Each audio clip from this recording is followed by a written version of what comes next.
Hello, all my entrepreneurs and business leaders, and welcome to the Michael Esposito Show, where I interviewed titans of industry in order to inform, educate, and inspire you to be great. My guest today is a community leader, a social media guru, the originator of multiple Facebook groups with thousands of members. Working firsthand with local businesses, he saw the needs these business owners have in our local communities and across the nation. To support this community of entrepreneurs, he founded I Love Local Rewards. He is the CEO of CE Avengers, LLC, and is a personal friend and inspiration. Please welcome Ramon Piniero. I've been rolling my R's all morning for that moment. Michael Esposito. No, I appreciate it, Mike. Thanks, man. That was a great intro, by the way. I'm just going to say that it was, you almost made me cry, honestly. It was very beautiful. Well, it's an honest intro. It's how I got to know you through I Love Local Rewards, formerly HVFLI. I got to know you with your service to the community, really, of putting together a Facebook group that supports all of these local businesses.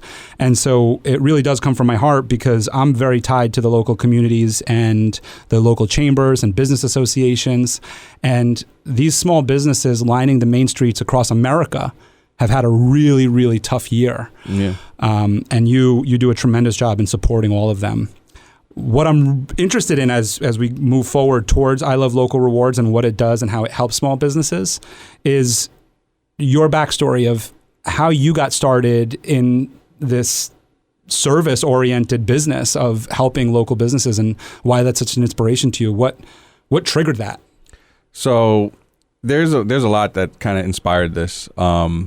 Initially when I even started CE Avengers, it was a by accident type of thing. It was more of out of necessity.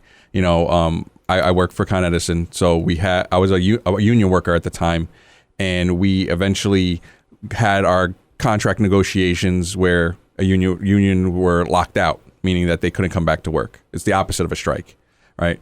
At that time, I was about to buy my house, and I'm like, what do I do with myself? Because I need to get some sort of revenue or some sort of money coming in because I have nothing right now other than, my 401ks and stuff like that. But I can't really lean on that because that's my retirement stuff. You know what I'm saying? So eventually I said, you know what, I'm going to take my prior history of knowing computers and technology and try to do something with it. So I created CE Avengers because CE being consumer electronics and then Avengers being my favorite Marvel team of all time. Eventually what I had originally thought CE Avengers was going to be was just an IT company, right? And it wasn't until 2014 when I took part in a program at Con Ed called the Dick Morgan Leadership Program. Dick Morgan was one of the only Con Edison workers that passed away during 9/11. But his life before that time was very inspiring, and there were certain rules that he had in place that he would always make you follow as his principles. And those principles, one of them, the most important thing, is family first and giving back. Those are like some of the most prominent principles that he kind of preached. And part of that program kind of taught you to refocus your life on those type of principles. And in doing so, during 2014, a lot of bad things were happening in my life. I got into an accident that injured my back, and I needed surgery for the first time, serious surgery on my back. I was scared for my life type. I couldn't feel my leg. My wife was pregnant, and we were about to have our daughter, and that was a good part, by the way. That wasn't the bad part. And all this stuff started happening all at the same time, and I'm like, what do I do to change that karma, if you will, to bring a better positivity to light? Because that injury almost disabled me for the rest of my life. Right. And I felt like, okay, well, let me see if I could get my business out there and try to do something with myself while I'm just laying here on the couch, not able to move after surgery. And I was like, well, if I help other businesses help themselves, because not a lot of people know how to use social media, and I in turn do the help myself, I self-help and peer help, that it'll eventually get me to a realm where maybe we could do something different. A lot of times, in this society now, it's always been, this guy's my competition, this guy's my competition, this woman's my competition. And as small business owners, we really shouldn't be thinking like that at all. I mean, if anything, we should be leaning on each other to create something different.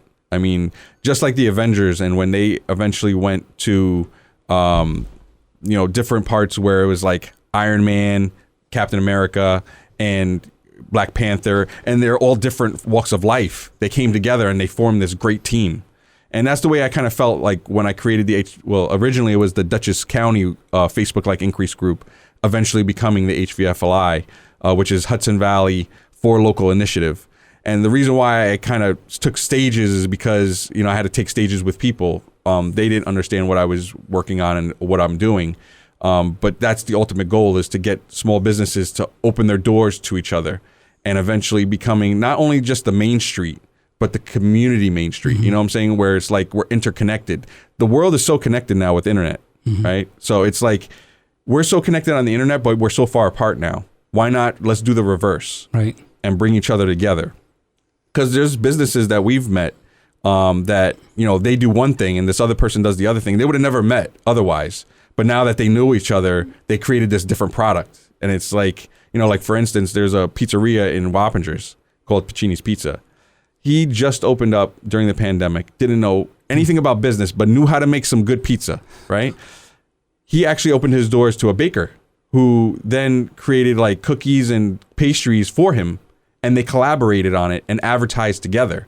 So not only are you getting advertising out of one business, now you're advertising two businesses on two different campaigns, which was an awesome thing to see.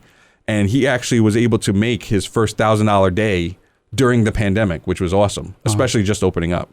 So that's like going towards it and going towards the group. That's really what ultimately my goal was, to get there. Now that it's over almost 11,000 people, it's all real people, Hudson Valley residents or surrounding area. We really don't the members don't really want a lot of the city people, even though they're moving up from the city. But my idea is everybody's welcome as long as they help shop local in the Hudson Valley. This is where I grew up from 13 on. I originally was brought up in the Bronx, where, the local bodega on the corner is where you used to shop, or if you used to go to like Co-op City to go and shop at the malls there. There used to be different places that used to go, Fordham Road. All that is like a stretch of just a community. Every shop owner knew each other. And it was just beautiful to see that, people would work with each other, or they would have gossip and stuff like that. It's also interesting, the life that you could see. Right. And then being able to bring that up here was part of the reason why I'm doing it, is just because it brings more of a community, a city feel community type of thing. Yeah, and I think that there's a progression there that we can talk about, which is when it went from the Dutchess County Facebook group to the HVFLI to where it is today at I Love Local Rewards, which is more of a national feel for it. You said Dick Morgan, the leadership and the principles is what helped inspire some of this. Knowing your background and culturally your background, I would assume that some family also had some take on this. Tell us a little bit more about like your upbringing and your family life and how tied to the community your family is. So let's go back. Let's go way back. Way back. Shout out to my partner, Tony Reed. We used to do that all the time. The whole thing is growing up in the Bronx. We grew up in a one-story building. Or two-story building. It's a two-story building. I lived in the basement. They told you one story and you found out the other? Yeah, I found out the other story. No, so, it was a two-story building, and, my whole family was there. Like, I'm talking uncles, aunts, my grandmother, my grandfather, and I mean, they pretty much raised me as, like, my grandparents, so I'm really close to my grandparents. My grandmother has since passed, but she lives with me, and she always was the glue to the family type of thing, to bring people together. And that's kind of like the upbringing of always having family parties, and our family always bringing everybody together and being able to show that no matter what situation's happening, somebody could have possibly passed away and they still bring people together. And it's just a rejoice celebration more than just like, well, somebody passed away and, it's a passing of someone. It's more of a celebration of that person, So that upbringing of bringing people together was really kind of like not being in the life of the party, but trying to bring the party to people to understand that there's always a positive light when there's a dark cloud. Right. And I bring up the family part because as our listeners, our audience of entrepreneurs and business leaders out there, I think it's very important. You could learn so much from family events. And I talk about this with just cold calling, about like, people are concerned about either cold calling or speaking in public. And what I always bring it back to is, do you ever just sit with a new friend or meet a new family member and just have a conversation with them? Imagine if that's what cold calling was like. Imagine if that's how you treated it, or public speaking. So when I say culturally, you're Caribbean, I'm Caribbean, you're from Puerto Rico, and I'm from Haiti. Well, actually, our heritage our lineage is from there, and our cultures are very similar in the sense that there's always loud music, there's always some great, delicious drinks and desserts and everything. But something, a lot of food. But something that I was taught and I always saw in my family gatherings, and I know from your culture the same thing, is that my parents, you didn't walk into a party and just kind of just sit in a corner and just sit with your own group. My parents made sure that we went around, and every family member did this as well. You go around and you say hello to every single, especially the elders. Yeah. Every single elder, you kiss them hello on my family, both cheeks. Yeah. And they say something or two about you. You answer them respectfully, whatever, and tell them whatever. And you go around the entire room, and your hello can take an hour. Yeah. Before you finally go into your group, right? Yes. And then your goodbye is about the same way. It's the same way. I think that teaches so much to the entrepreneurs and business owners out there of, you can practice with family. Yeah. But yeah, just don't start kissing everybody, especially during the pandemic. Not today. Yeah. Not today. No, but yeah, definitely. I mean, it was more of like, you always wanted to show respect, and that respect was always upheld throughout my life, is like, and the same thing is, you have to say hello and goodbye. So those people that are a part of your family, you're part of your culture and part of your lineage, being able to pass through a family, you're going 50 deep and you're like, wow, there's a lot of names. I got to remember all these names. But it helps. I mean, growing up, knowing how you have to memorize names. You're somebody that's going to be like, all right, so I just met 10 new people at this networking event. I have to remember 10 names, right? Stuff like that. So it does. It teaches you really great tools of, like, you meet a relative, you find out where they're from or what they do or why you're meeting them. Oh, this is my aunt. She's the my cousin's third cousin. She's my aunt, but I'm calling her aunt. Why am I calling her aunt? Yeah. Right? But you learn that, and you learn those little tricks to be able to remember her name. And then that's the same thing with when you go to a networking event to learn, what does the person do? Where are they? In Wappingers? They make pizza. Okay.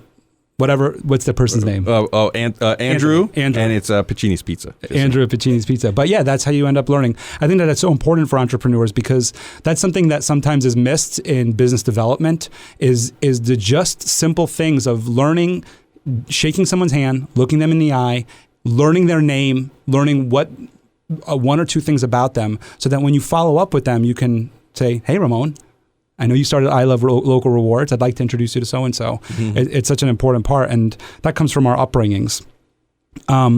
So getting back to your story and where you were at, I want to go back to now, fast forward to the Dick Morgan leadership course. What was going through your mind while you were taking this course? Because I'm assuming it was kind of like a little bit of a culture shock to some extent. You're at Con Ed, and there's an environment there of kind of like a union type of environment, right? It's just a power plant, man. It's all dirt and burning, like burners and boilers and oil and grease, and that's it. So what I know you mentioned it earlier on, like that you went through all this other trauma and everything, and you wanted more. But so many people can just say, you know what, this is just my situation, and I'm just going to deal with it. In that moment where you're in a Dick Morgan leadership group, I'm interested in that big transition there, because there was a huge transition there. So I'm interested in a little bit more about Dick Morgan leadership. So there's a couple different segments of it. I mean, so this leadership program was to help a union worker or a management employee move up in the company in a leadership role, not necessarily get promoted, but more kind of change your mindset, right? My mindset was, I should get promoted because I do a good job, right? That was my original mindset. I should get promoted because I do a good job. When I took this program, it really made you see, well, what are you bringing to the table to get promoted? Not just because you did a good job, but are you doing other things? Are you doing stuff for your community? Are you inventing or creating programs to help the company? And those are the type of things that I was like, well, what am I doing with myself? Like, I'm just sitting here controlling a boiler and sending out steam to the city. Yeah, and that's what I'm doing every day for the last at the time, 9 years.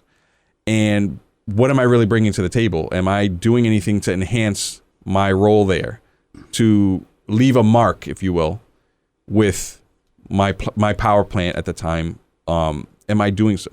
And it took me back a little bit to say, you know what, there's a certain projects that I had in line that I kind of kept in the shadows, and bringing them to light is really what accelerated the fact that I was a leader. It's just, I was just a secret leader, if you will. And it was more, I was afraid to show my materials because there was a lot of times that, you know, management would say, oh, you know, I had an Excel spreadsheet. It would be hyperlinked. It would, you know, using my knowledge of Excel, and they'd be like, nice colors. And I'm like, well, what kind of comment is that? Like, you know, do a good job. No, this material is wrong. Maybe you want to change it. You know, some creative stuff. And it was a lot of old fashioned thinking that kind of still sits with me. And that's why when me in management now, I talk to my employees, I'm like, listen, whatever you do, don't just sit here. If you want to do something better with yourself, then do something better with yourself. The only way that you're going to be able to do it is you start something and you finish it. So I've had people enter in material to a training program that I created. And now this is at Con Ed. Yeah, this is all at Con Ed. And so they have training material that I created that they enhanced. And I'm like, beautiful. Because I'm not the type of person to say, oh, why are you touching my training program? You can't touch this. It's more, there's only but so much that I know. But what do you know can add so much more. Because like one of the big like sayings is, you know, one of us can come up with an idea, but all of us together can come up with a change of the world, you know, where, you know, you can come up with any type of idea and it's just only going to sit there and basically just be that idea. But when you have multiple people not only giving feedback, but in implementing that idea, that's when you get that change, you know, and that's really what sits with me with that program is the fact that when I started it, I was just sitting there a bump on the log.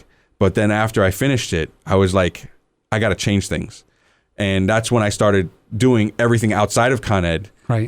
Because I'm a shift worker, I work 12-hour shifts. I have a lot of days off. We end up having every 5 weeks, at least 8 days off in a row, like what I'm on right now. And the whole point of that is, do I just sit there and just play video games, hang out with the family, and that's it? Or do I do something with it? So I decided on doing this whole program. And that time is where you did the Dick Morgan leadership program? So no, well, the Morgan program was actually sponsored by Con Ed. I'm talking about the HVFLI. Oh, right. I did that all on the side of my 8 days off and created this whole thing because instead of just sitting there for 8 days. Using your time effectively. So before we get there, I want to stay on Con Ed for a second because that portion, I think, speaks to our business leaders out there. And what I identify as our business leaders are the individuals who are at an entry-level position in a corporate job and are trying to move up to a management position, or in a management position trying to move up to executive and executive to CEO and everything, and trying to figure out, how do I climb this corporate ladder? How do I figure it out?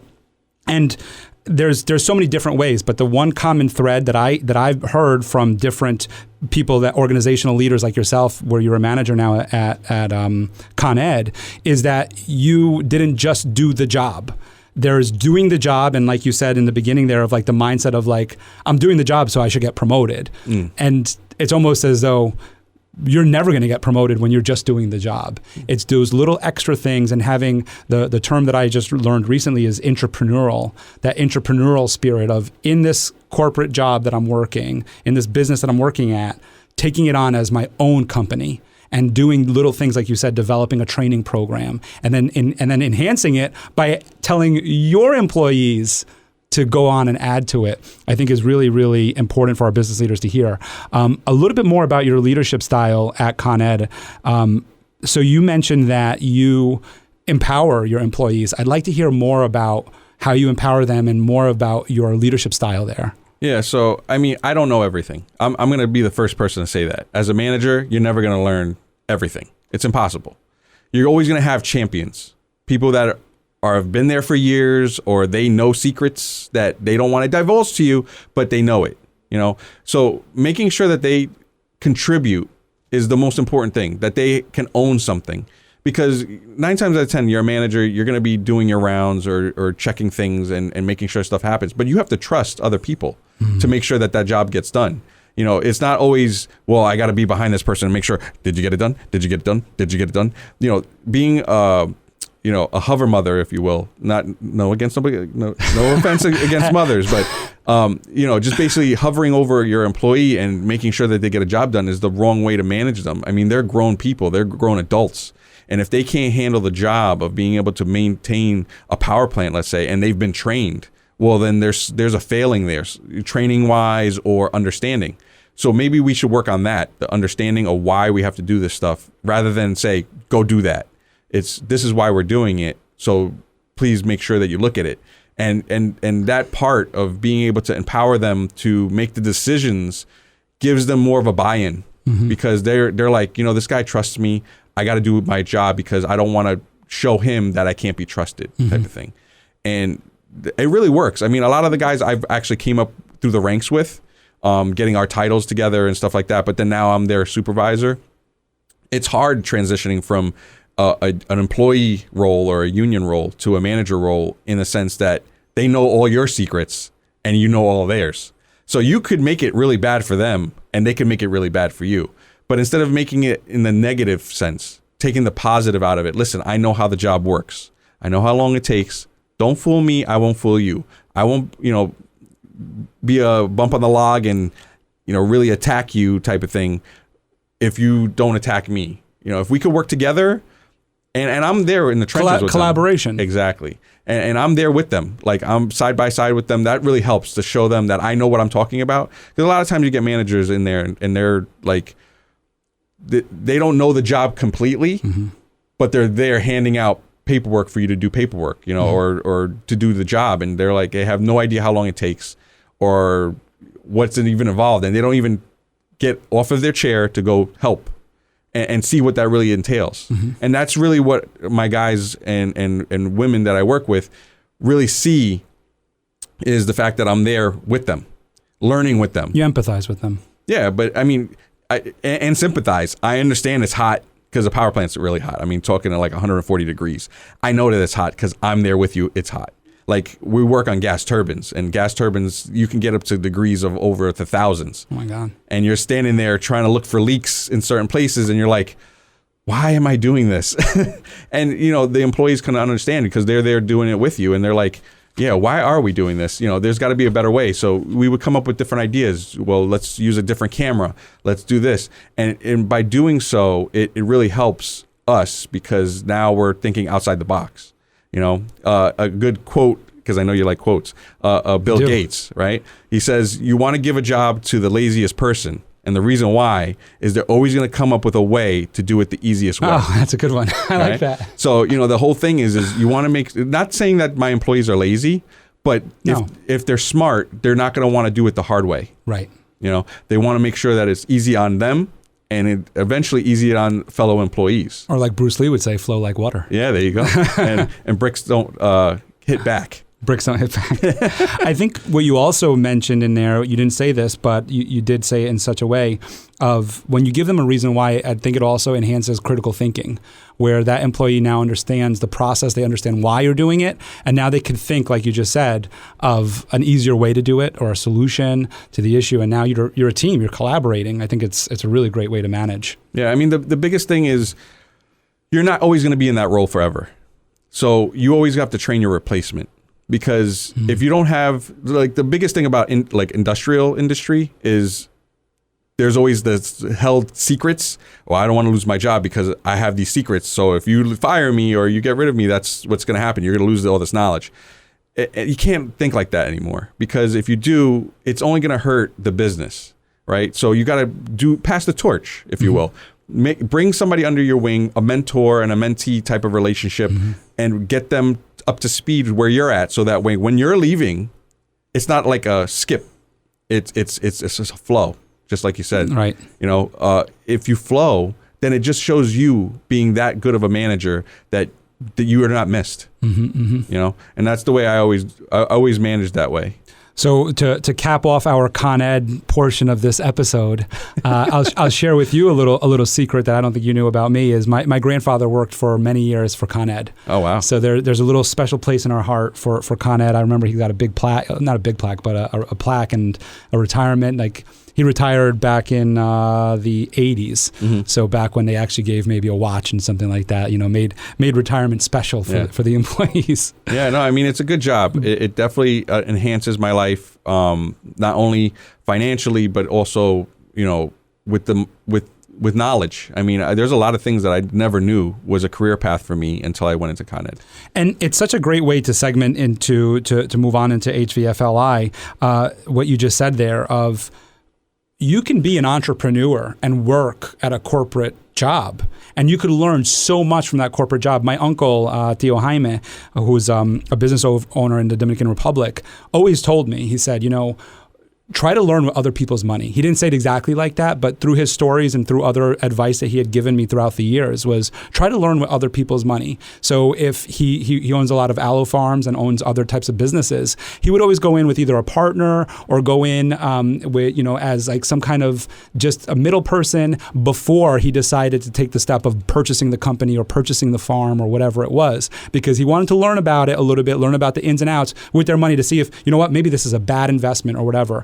And I relate it very much to your story here, which is you learned management through the corporation that you worked for or work for. You still currently work there, and are able to learn so much still there and take that course, the Dick Morgan leadership course, which I would say outside of Con Ed, if you take a leadership course like that, it's probably well into the thousands to be able to afford. So it's really great that you're able to learn that. And those are some great principles of family and giving back, the greater good, which leads us to HVFLI, or as it is today, I Love Local Rewards. So in your spare time, rather than playing video games and doing all the other things that we can do to just, melt our minds, you were building a business and you were building a Facebook group.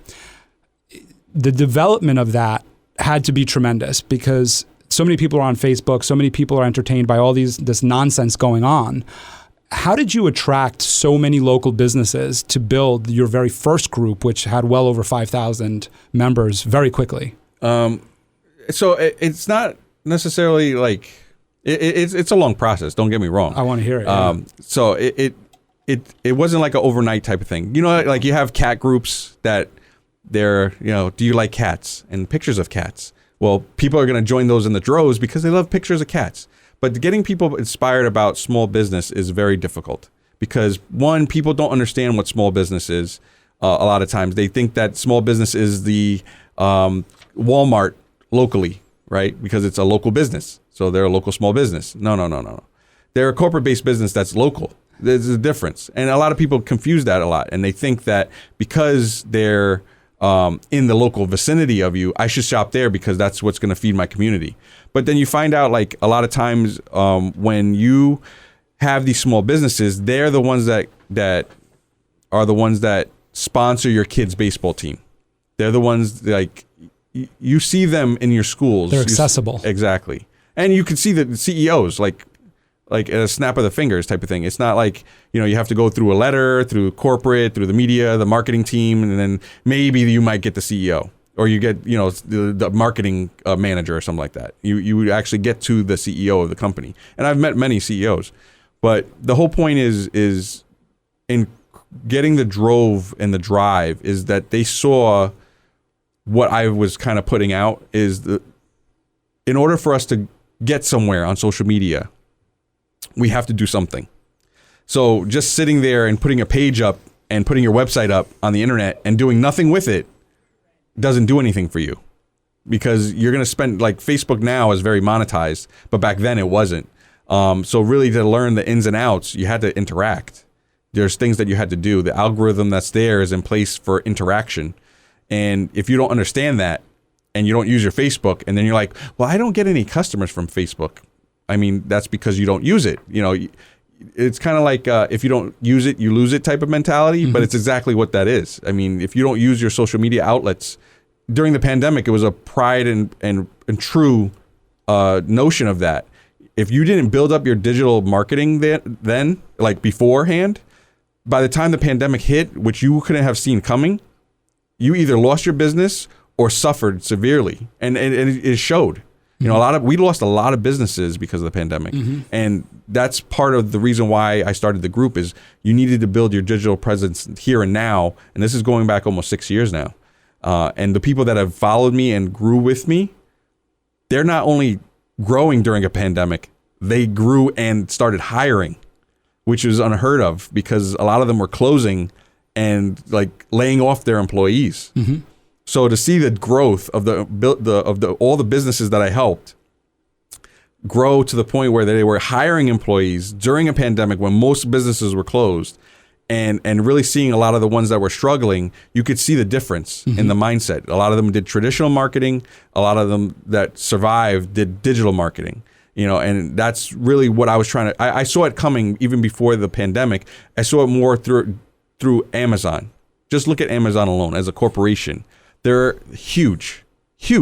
They're everywhere. They can give you deliveries in 2 days or less. With the new warehouses that are being built, you can get deliveries in a day. Right. Great, right? But the products and services that they offer are a lot of times from like different countries, which is not going to really help the entrepreneur here in the area.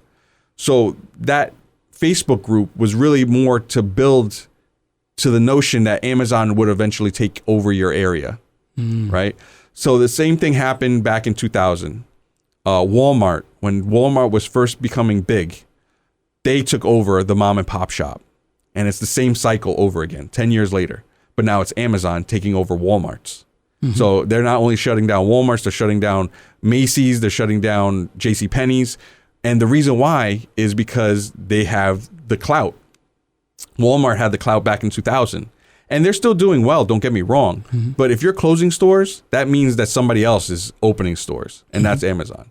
So in my sense, to bring it down to the small business level, I was like, well, I don't want a repeat of what Walmart did to small business, where they closed down many of like mom and pop shops, stores, grocery stores, and stuff like that. I want to have them grow alongside those digital like conglomerates. And in doing so, you actually see the services and provisions that these small businesses offer differentiate. So bringing them to light is why I started the group, is being able to find these gems, if you will, of the Hudson Valley and eventually beyond. But I want to be able to not only make them gems, but make them like diamonds. Right. Bring the pressure on and bring the heat and really get them to glow. That's the type of thing that group brought. And that's kind of like what a lot of people saw is, I was doing live videos, really talking about what's happening, the changes that are happening, and getting small business owners to like bring it to the foreground. Without doing that, they were just like, status quo is good. Business is good, status quo is good. But they weren't really like, not that they weren't thinking 5 years ahead, but they might have not understood. Same thing with like cryptocurrency. Not a lot of people understand it, but it's here. What's going to happen in 5 years? Is it going to take over? Is it going to do something different? We have to think of these scenarios. So that's what I kind of did with the group is, I kind of started promoting my network, and I said, hey, business owner, I met you at a networking event. Why don't you join my group? Well, why would I want to join the group? Well, we do this, and the this was, we do the digital marketing, we do the interviews. Oh, but I get that from so-and-so. And like, just like we're doing now, which is a podcast, back then they were doing radio. In a podcast, you see them growing exponentially now because people want it when they want it. They don't want to wait till 5 o'clock in the morning at, on this station, stuff like that. They want it like, I want this right now. And that's just the mentality of the way things are now, especially with the internet being around. So that's the same thing I kind of get them to understand is like, well, what information do you want to get out there now? Right. And getting them to understand that stuff. And they were like, okay, I'm on board. And then they would tell their friends, and their friends would tell their friends. And then back in 2016, Facebook changed the game on me. So what happened is the way groups interact. Hold on one second. So in 2016, Facebook changed. So in other words, their algorithms changed completely, is what you're saying? Yep. Okay. So go ahead. Sorry. Yeah, no. So in 2016, they changed the way that groups work, right? So groups you had to interact with. Originally, I was able to just start throwing people into a group. So like, not only did I start throwing people into the group, other people threw people into the group. And what's the difference between a group and a page on Facebook? So a page is just, think of it like a billboard, right? A page is basically just you putting your ad on a billboard. That's your page. Okay. Right?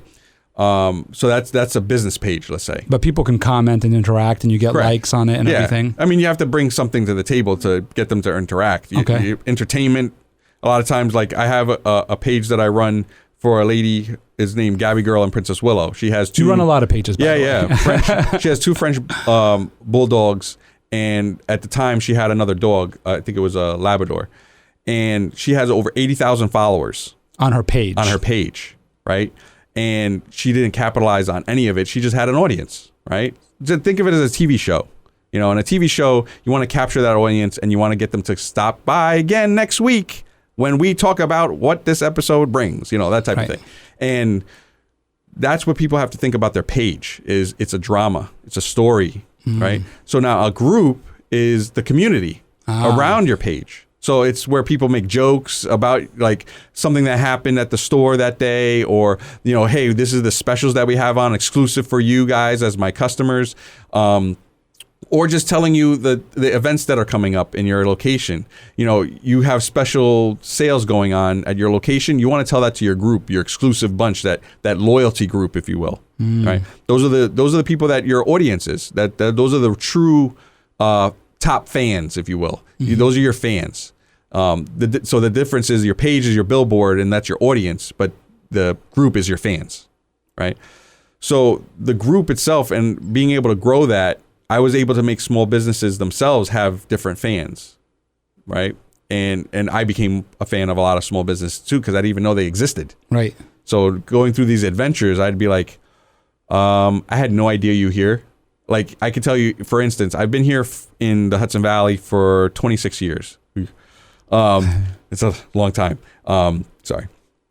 And out of the 26 years, I never knew that Sabelico's existed on 376. I just saw the sign, but I didn't understand how big the business was. Sabelico's is 25 acres of like plants and materials and everything that you need for your garden, right?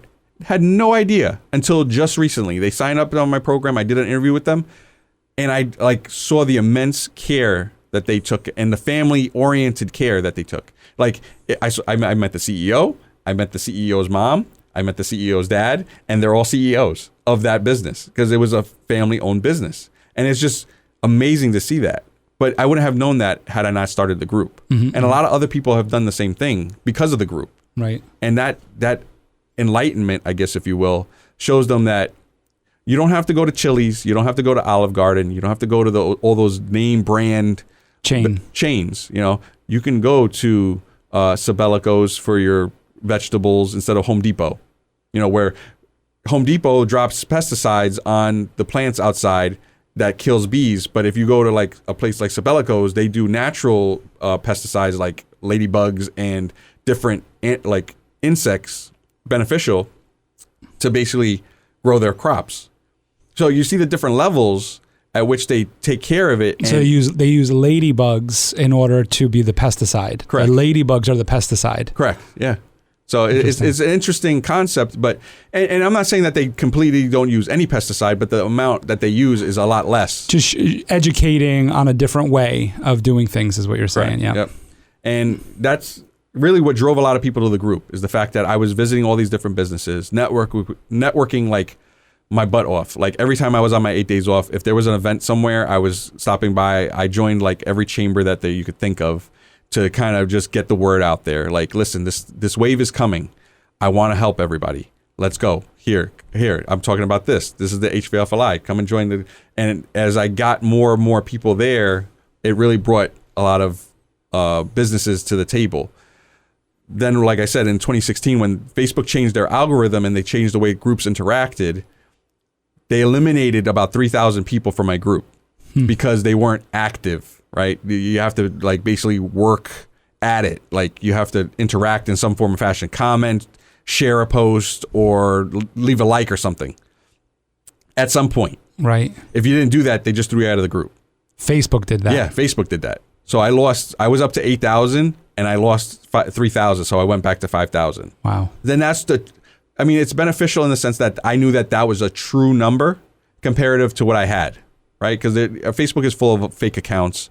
So, or people just stop using Facebook and they're inactive. So it literally eliminated 3,000 people from my group, which inflated my number at the time, but it wasn't a true interactive number. Now, if you look at my group, it's 10,800 active members comparative to, the original where we had like a 3,000 person fluff. You know what I'm saying? Yeah. So, and having that interaction really changed a lot of the ways that the group worked. I mean, we had collaborations coming out of it. We had networking coming out of it. People would be like, oh, hey, listen, I'm looking for this. I'm looking for that. And people would be like, if you ever asked, hey, I'm looking for an accountant, if you don't get more than 20 comments, and who likes accountants? No offense to accountants, but like to be able to network that many accountants. It's not the trendy thing people are looking for, is what you're saying. Yeah. And it's like, boom, people were just like listing names, boom, boom, boom, boom, boom, and they're all local. It wasn't like I'm using H&R Block. It was like I'm using, Ken Mann from Freedom Financial Solutions, or, I'm using, this other business here or this other business there, that type of thing. And they were like going nuts. I'm like, this is just accounting, guys. Like, okay, I get it. This is awesome. And it's not the only, field, landscaping.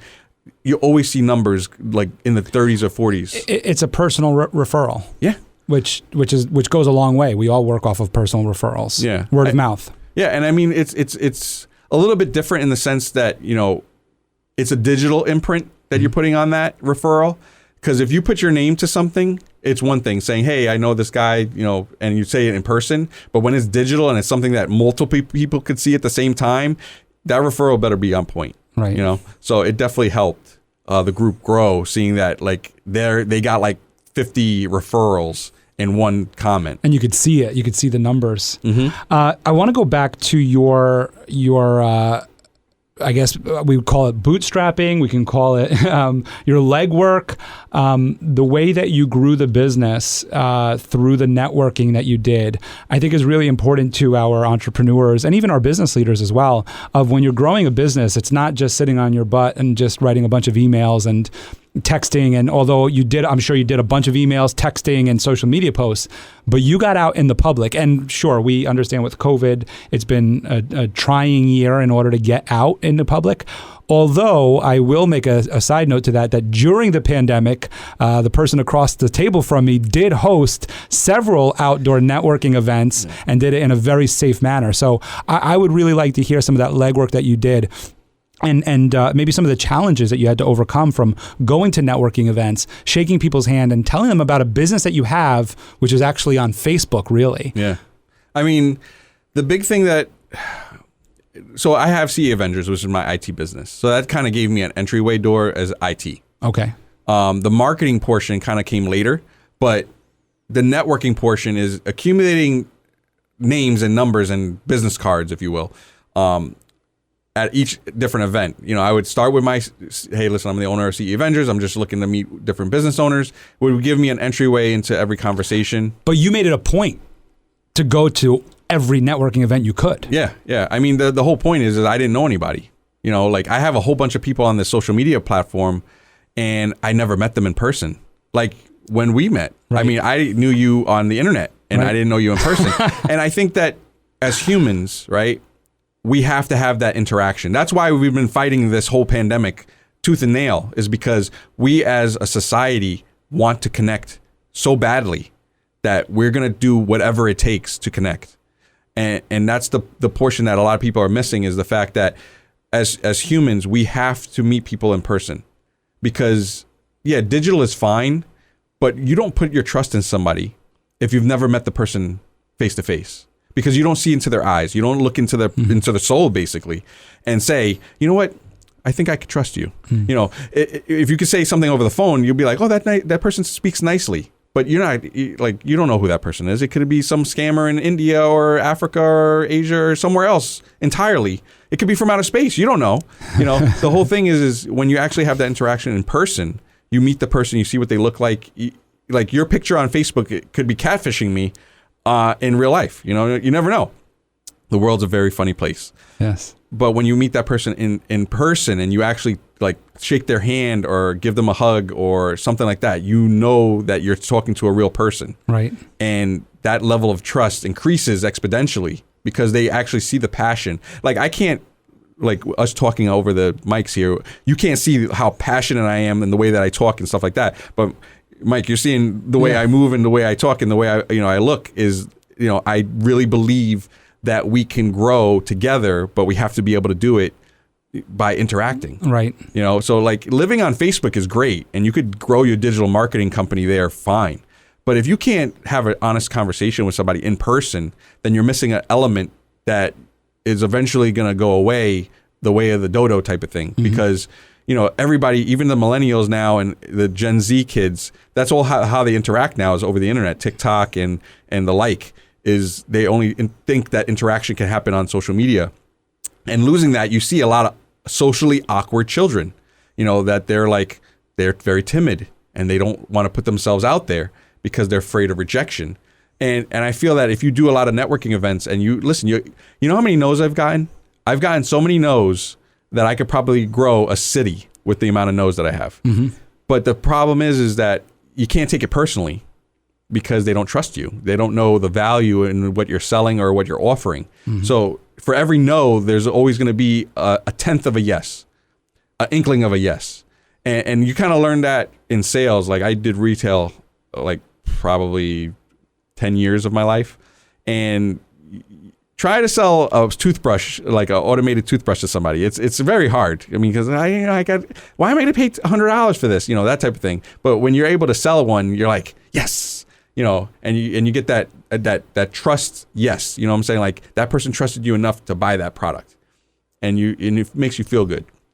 The same token in networking is, you know, being able to interact with that person in person. You're able to get that yes moment, you know, because you're like that person didn't like slap your hand away when you went to go for a handshake, you know? Well, I mean, I certainly agree with you about meeting in person. I mean, doing this podcast, it was very important to me to do the podcast in person. I made it very clear to all of my guests that I reached out to that we would be doing it here at the iHeart Studio. And they've driven hours away. I've had people drive well over 2 hours, and these are CEOs running large corporations and businesses that have driven over 2 hours from Connecticut, and an hour and a half, an hour and 40 minutes from New York City, have all driven here, and all of them pretty much said the same thing. I was really excited to meet you in person, they said. And I think there's the reason why I think it's so important to see is because of the little reactions, like you said, of seeing and feeling the passion from the other person. Is, yeah, through Zoom, you can pick up on some of that, and if you really pay attention, but you don't feel it the same way as you do when you're in person. I'm too busy looking at the camera, trying to make sure I look okay. Right. No, but we are. It's true. Like part of one of the etiquettes is to make sure that you're looking into the camera lens, and then when you're doing that, then you're not seeing the tiles. So if you're not seeing the tiles while you're talking to the lens, then you're really not seeing the other person react to what you're saying. So it makes it very challenging. So I think to kind of just go back to you building this Facebook group is that it wasn't just done through social media. It was done through handshakes. It was done through legwork, which as an entrepreneur, as a business leader, as somebody who's going out there and starting out in their profession or trying to grow in their profession or trying to grow their business, that's really important to understand, that you have to go and you have to be the face of your business, and you have to meet with people and shake their hands and look them in the eye and do what our parents told us to do at family parties. Give them a kiss on the cheek and maybe just shake their hands if you don't know them yet. But meet them and get to know them and let them get to know you a little bit. And don't sell right away, but just get to know each other first before you make that next step. Because you and I can continue on that for another hour. Yeah. I think you being such a social media guru, I'm calling you. I know that you probably blush to that, but a little bit. But you certainly have a way on social media of knowing how to post, knowing how to have audience engagement, which means that you're putting out posts that people are actually commenting on. And I mean, I have social media channels, and I see how difficult that is, because I think I made a good post and crickets. Yeah. But you have a really great way of doing it. So I would love for you to be able to share with our entrepreneurs and business leaders some of the secrets behind your social media strategy. You don't have to share it all, because I know that you also offer this as part of a service at I Love Local Rewards. But I'm just interested in, how do you get such great audience engagement from your community and from the people on social media? It's all about really thinking as a TV show. Like I'm talking like I Love Lucy type of TV show, right? It's bringing like that drama, not necessarily drama that you would say negative drama, right? But bringing excitement to it. You know what I'm saying?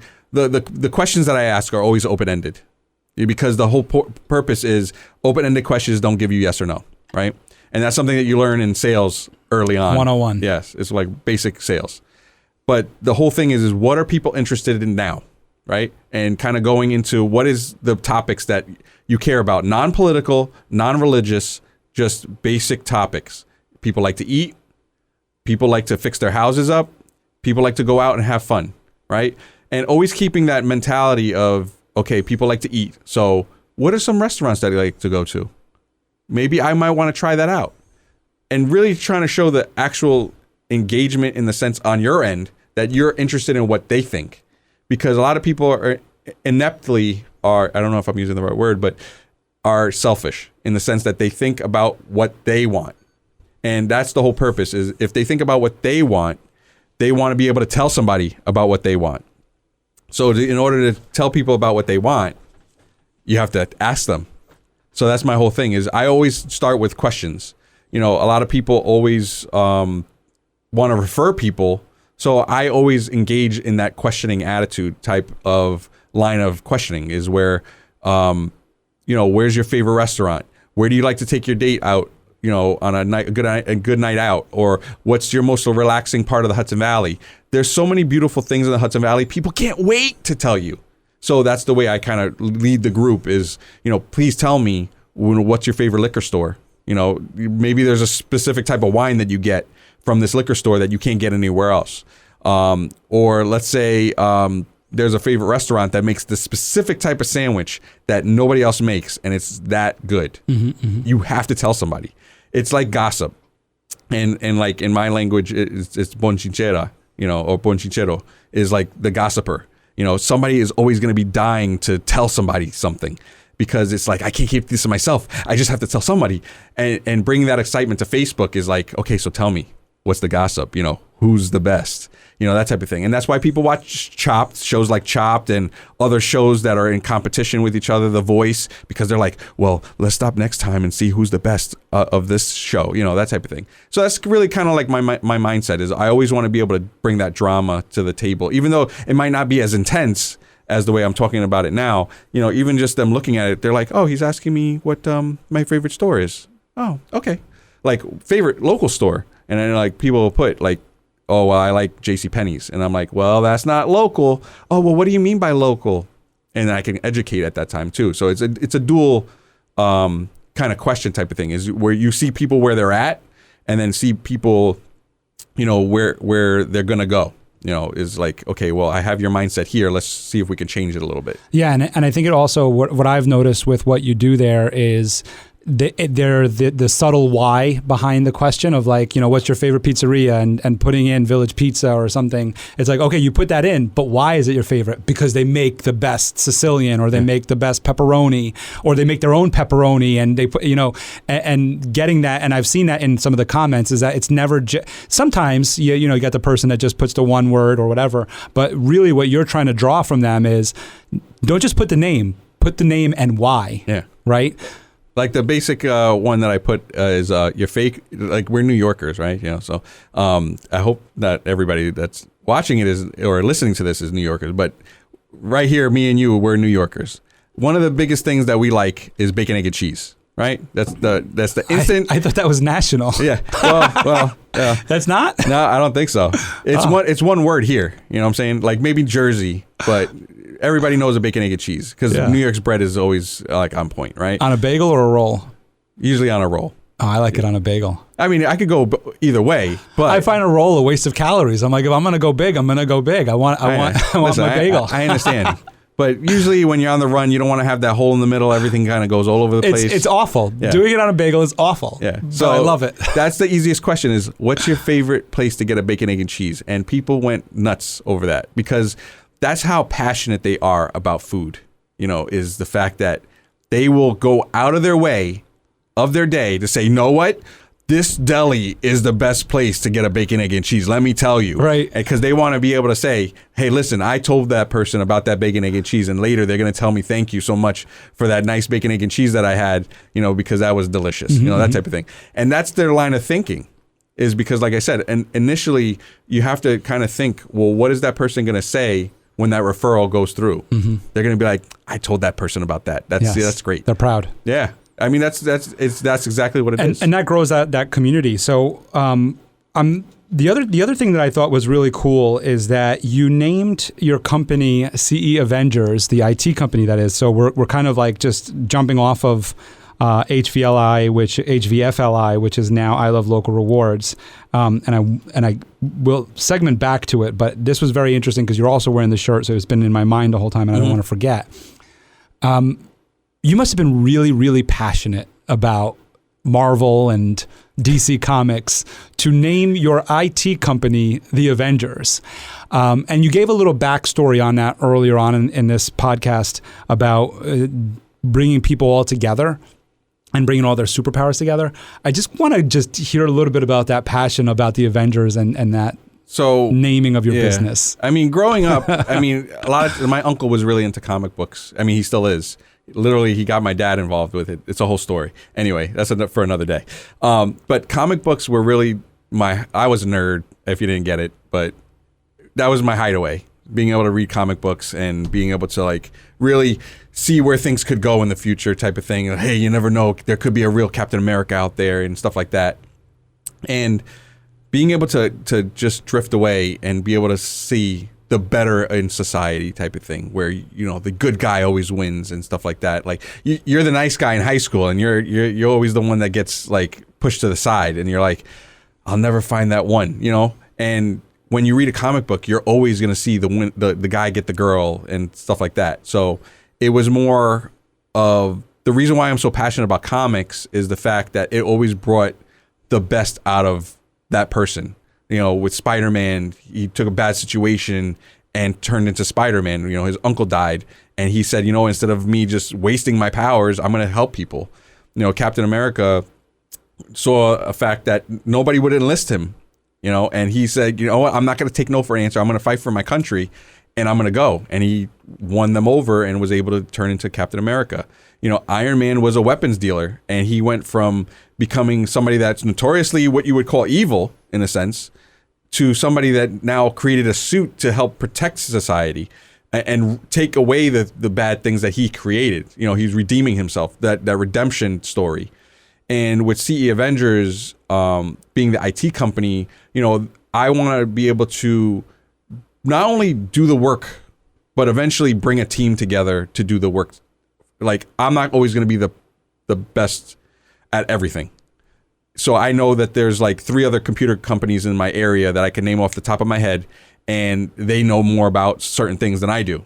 I know certain things about, so we lean on each other. And I've actually enlisted a lot of different computer companies here, like RDB Computers, Randy, me and him talk on almost a daily basis. And we're 2 different companies. Which you referred him to me when I burnt my hard drive. Yeah, and we should be competition in the traditional sense. But instead, because we work together, we've been able to bid out larger jobs.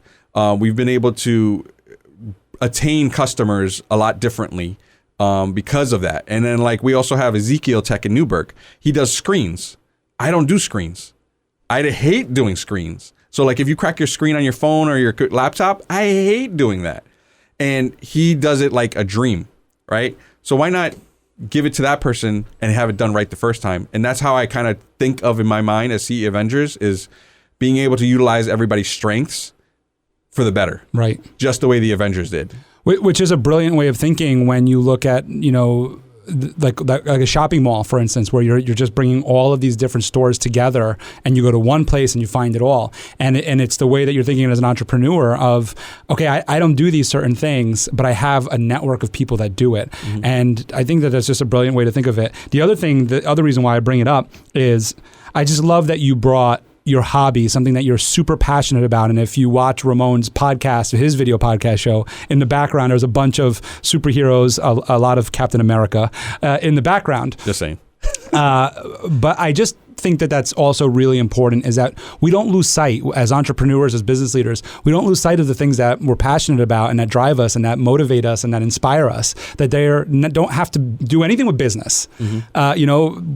I don't think Marvel would have thought Marvel is a big corporation, but I think when you're talking about the comic book writer or the storyteller, they're not thinking about it, how it's going to impact business, but look at how it did. It impacted you in such a positive way to think of your community as the Avengers. And I just love that story. As we come to a little bit of a close, I don't want to say it's a close yet, because I do need to go back to I Love Local Rewards, because you changed the name from HVFLI, which was Hudson Valley for Local Rewards or Initiative, and you changed it to I Love Local Rewards. And I know the reason, but I'd love for you to just share with everybody the reason and what you ended up doing there. So, HV Gold, which is a part of the HVFLI, that whole rewards program initially started because I wanted to get discounts to people, right? Because everybody was always saying, hey, if you mention this group, I'll offer 10% off if you mention this ad at this group. So I took it upon myself to say, you know what, if you guys are willing to do that anyway, join I Love Local Rewards, let me share your content too, and then I could basically spread the wealth. So the reason why I went from Hudson Valley Gold Rewards or HVFLI to I Love Local Rewards is because eventually everywhere in the United States there's a local business that needs help. I'd eventually like to expand beyond the Hudson Valley and be able to help all small businesses in the area, of the United States at least. My thing is we're one country and we should act as such. So if that's the case, and not to get on a political stance or anything like that, but if that's the case, then we need to work together. Now amongst any time in this world, we've been more separate than anything else, but believe it or not, we can come together so easily if we have a common enemy, which is larger corporations. Not necessarily saying that they're all bad, just saying that as a small mom and pop shop that's a pizzeria or that's a liquor store or that's a chiropractor, you have to fight the big fight against large marketing programs that they have. You can't get a Super Bowl night. You can't get halftime on the Super Bowl. That's like millions upon millions of dollars of ad space right there. But if we all came together as all small businesses, as I Love Local Rewards business, and say that we all are a part of it, yeah, we could get that spot. I'm already putting it out in there in the universe. If I get every single business in the United States on board, I will buy an ad in the halftime of Super Bowl, because that's how passionate about small business I am, is the fact that we should be able to grow enough that small business can overtake those type of ad campaigns. Because right now we can't. As one small business, I could barely put maybe $10 together to get an ad campaign going. You know what I'm saying? Like for my IT business, I could probably maybe put toward like $10 towards a Facebook ad maybe, because most of it I'm using for revenue. So that's why I created I Love Local Rewards, is to be able to be a collaborative rewards program to be able to give small businesses a chance in the advertising world. Right. So not only am I utilizing my group on Facebook, but now I'm utilizing multiple different channels of social media, Instagram, TikTok, Facebook, YouTube, and the like, and be able to try to utilize not only just one feed, but multiple feeds at the same time and bring them into one feed. So everybody's audience comes together at some point. Wow. And that's really the whole purpose of the program, is to be able to give them a platform that makes them shine better than, the corporate-based business. It's a really great platform, and I love the fact that you're bringing it national. I'm excited to see it go national, because I know how passionate you are about the Hudson Valley, but I know that my work with small businesses and understanding what small businesses are all about is that they're not just unique to the Hudson Valley. And like you said, like in the Bronx, the bodega, and anywhere you go across America and in other countries as well, you have these small businesses. And I think what you're saying there too is that it's really important to support these small businesses, because behind the counter to every small business is somebody that is standing there with a dream. And when we like you said, we're not trying to diminish the role of corporate America or the large corporations. That is, they certainly play a huge role in our economy and offer services that small businesses can't offer. I shop Amazon for sure, right? We're talking about Facebook, which is a large business and everything. So we certainly need them. Correct. But we also need to understand how important the small business owner is. And that, like I said, behind that counter is a dream. And that you, by creating I Love Local Rewards, you're supporting that dream and you're supporting that small business owner. And it does need to expand outside of the Hudson Valley. It needs to be national, and I can't wait for that Super Bowl commercial. I'm hoping to get at least a 0.2 spot. I swear I may be dressed up as Captain America. I swear. I mean, you're going to have to, because you're going to have to get people's attention.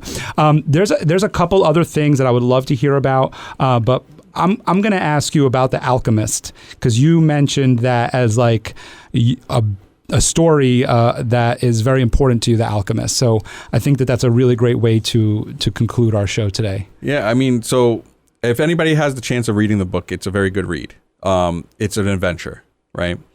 But more importantly, if you listen to the message that Paulo is actually giving you, is the fact that where you started in your life could be anywhere, right? It could be anywhere in your life. You could be 50 years old without a job, or you could be an 18-year-old kid looking for a job.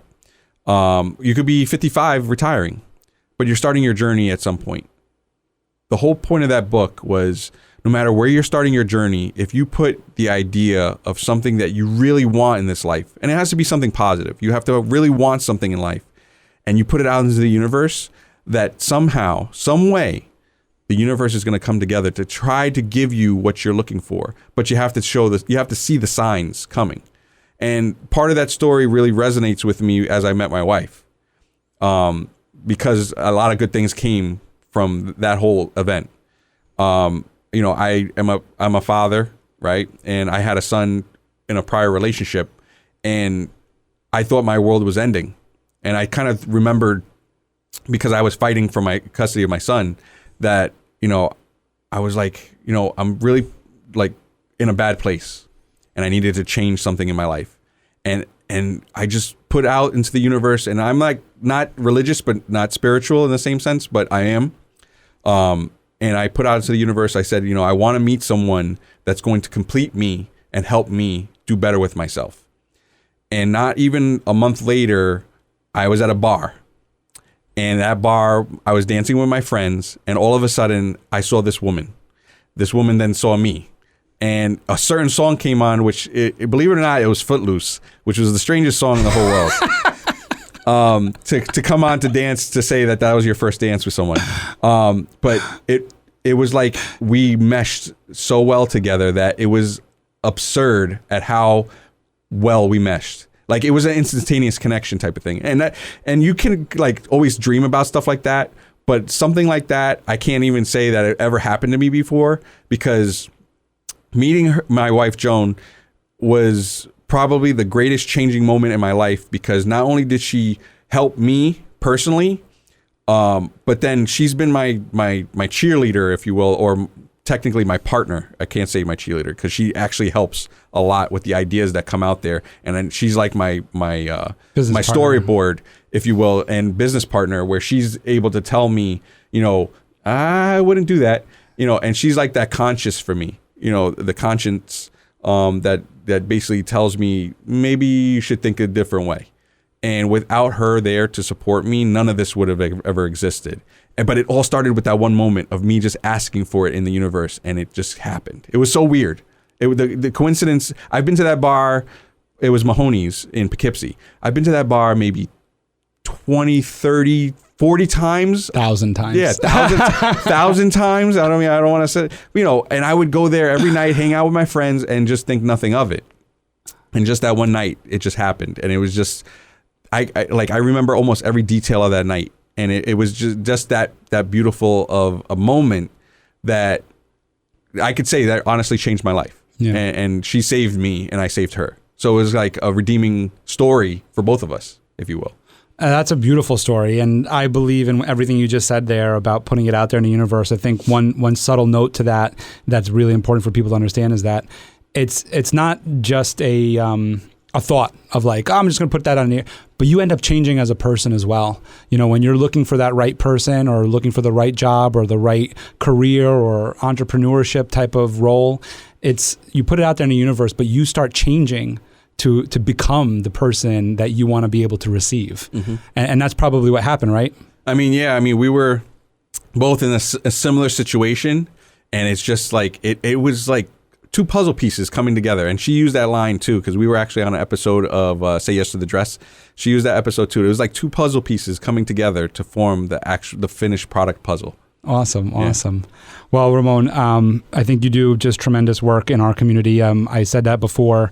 We've gotten close throughout the pandemic. We've only met in person twice. Yeah. We actually know each other better virtually than we do in person. So it's good to see you here. Yeah, man. I want to thank you so much for coming on the show. As we wrap up, this will be in the show notes, but just so that everybody knows, your website and any way to contact you or to be able to be a part of I Love Local Rewards. Could you share that with everyone? Yeah, so just look us up on Facebook, I Love Local Rewards, or go to ilovelocalrewards.com. You could basically sign up as a business there, or you could also check us out on ceavengers.com, and you could message me there as well. Either website takes you right to my email address or my email box, and I could basically respond there. Or you can call 845-742-2223. You could even text that number if you want. Awesome. Ramon is an amazing connector of people. If you don't know where to find something, contact Ramon and he'll definitely help you. Thanks so much for coming on the show. Oh, thanks, Mike. I appreciate it, man. All right. Thank you for listening to The Michael Esposito Show. For show notes, video clips, and more episodes, go to michaelespositoinc.com/podcast.